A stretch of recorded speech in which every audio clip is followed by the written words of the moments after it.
Hello नमस्कार and welcome back to let's talk travel.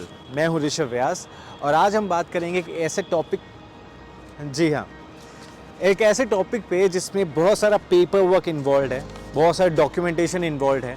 हमको दर बदर भटकना पड़ता है, हमारे पसीने छूट जाते हैं कि भाई इस जगह का लग जाए, उस जगह का लग जाए, इतने टाइम का लिए लग जाए। आई थिंक अभी तक आपने गेस कर लिया होगा मैं किसकी बात कर रहा हूँ।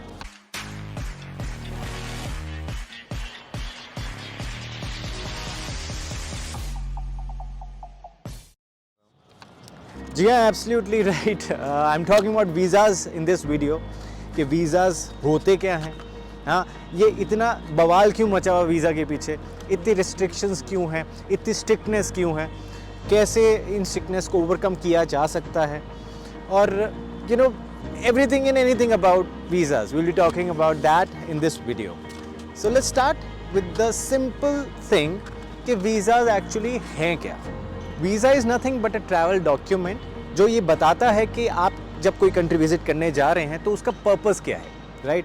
आप काम के लिए जा रहे हैं, आप पढ़ने के लिए जा रहे हैं, आप फैमिली को विज़िट करने के लिए जा रहे हैं, या सिर्फ आप घूमने के लिए जा रहे हैं। सो ये पर्पस डिफ़ाइन करता है। वो ये भी बताता है कि आप कितने टाइम के लिए जा रहे हैं, कि भाई आप अपनी कंट्री छोड़ रहे हैं और वापस कब आ रहे हैं। सो ये बहुत ज़्यादा इम्पॉर्टेंट 3 फैक्टर्स हैं जो वीज़ा बताता है। सो वीज़ाज़ का क्या है कि वीज़ाज़ 2 फॉर्म्स में यूजुअली आया करते थे अभी तक। वो था एक स्टैम्प वीज़ा कि आप अपना पासपोर्ट दे देते हैं उनको, एम्बेसी को, वो अपना स्टैम्प कर देते हैं, या स्टिकर वीज़ा होता है कि वो स्टिकर लगा के देते हैं। बट आजकल काफ़ी कंट्रीज़ ने अडेप्ट किया है क्या, ई वीज़ाज़। तो आपको फिज़िकली अपना पासपोर्ट सबमिट नहीं करना है, बट वो आपको वीज़ा लगा के दे देंगे एक पेपर पे, that you can take it with you and you can show to the immigration officer and then आपका वो वीज़ा माना जाएगा and you can travel. So ये बात करते हैं कि वीज़ाज़ एक्चुअली शुरू क्यों हुए, कैसे हुए और इसका पर्पस क्या है। वीज़ा का सिंपल पर्पस है कि ये कंट्रीज़ लगाती हैं कि भाई हमारी कंट्री में हमारे लोग ही रहें, राइट, और हमारी कंट्री में जो लोग आ रहे हैं उनके बारे में हमको पता हो, कब आ रहे हैं, कब जा रहे हैं, ताकि जो हर कंट्री के रिसोर्सेज होते हैं, राइट, वो टैक्स वैक्स लेते हैं, तो वो सारे रिसोर्सेज वो चाहते हैं कि अपने लोगों पे लगे, राइट, कि बाहर से कोई आके हमारे रिसोर्सेज का फ़ायदा तो नहीं उठा रहा। जॉब अपॉर्चुनिटीज़ जो हमारे लोगों के लिए होनी चाहिए वो दूसरे तो नहीं लेके चले जाएंगे। सो ऐसे करके शुरू तो हुआ था ब्रिटिशर्स के टाइम पे। उन्होंने सिर्फ बॉर्डर कंट्रोल के लिए शुरू किया था, बेसिक पर्पस, बट ये सारी चीज़ें बढ़ती चली गई। And these are mainly bilateral agreement between countries and all. Political game हो जाता है, ये पावर प्ले होता है, बहुत कुछ होता है। अब आते हैं मेन बात पे। This is a very important point I am talking about right now. Visa का मेन पर्पस क्या है। वीज़ा का मेन पर्पस ये है कि आपको दूसरी कंट्री को, जो वीज़ा ग्रांट करने वाली, जहाँ आपको जाना है, आपको दूसरी कंट्री को ये कन्विंस करना है कि आप वापस आ रहे हैं भाई। You are not staying there for good, that you're going for some work, you'll be staying there for some time and then you'll be coming back. This is the main purpose, all right? अगर बात करें visa में क्या क्या documents लगते हैं आपके, तो वो बेसिकली डिपेंड करता है क्या पर्पस से आप जा रहे हैं उस कंट्री में, राइट।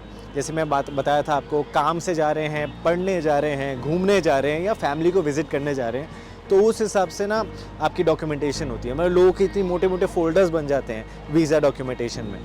सो मोटा मोटा ये है कि आपको इनविटेशन लेटर मांग सकते हैं, वो बैंक स्टेटमेंट मांग सकते हैं कि आपके पास पैसा है कि नहीं है, आपसे मांग सकते हैं आपका ट्रैवल का प्रूफ, आपका अकोमोडेशन का प्रूफ, और ऐसे ऐसे करके काफ़ी चीज़ें मांगी जा सकती है। सो अगर हम बात करें कि भाई रिजेक्ट क्यों कर देते हो भाई वीज़ाज़ हमारे, हम तो इतनी बड़े बड़े मोटे मोटे फोल्डर लेके चलते हैं, फिर भी आप रिजेक्ट कर देते हैं ये कंट्रीज़, क्या है ये मतलब। बहुत सारे रीज़न्स हो सकते हैं, लेकिन 90% ऑफ द टाइम रीज़न यही बताया जाता है, और यही होता है इनफैक्ट, कि there is insufficient proof of you coming back to your country. Basically वो कन्विंस नहीं होते कि आप वापस आ जाएंगे। दैट इज़ मोटा मोटा the only reason why your visa application gets rejected. See अब बात करते हैं कि भाई रिजेक्शन होगा तो हो जाएगा, वापस अप्लाई कर देंगे। Rejections need to be taken very seriously, अब वो क्यों है, क्योंकि क्या है कि इट्स नॉट जस्ट कि आपका वीज़ा रिजेक्ट हो गया, वापस अप्लाई कर लेंगे, मिल जाएगा। जब एक बार वीज़ा रिजेक्ट होता है तो वो शो करता है इमिग्रेशन पोर्टल पे।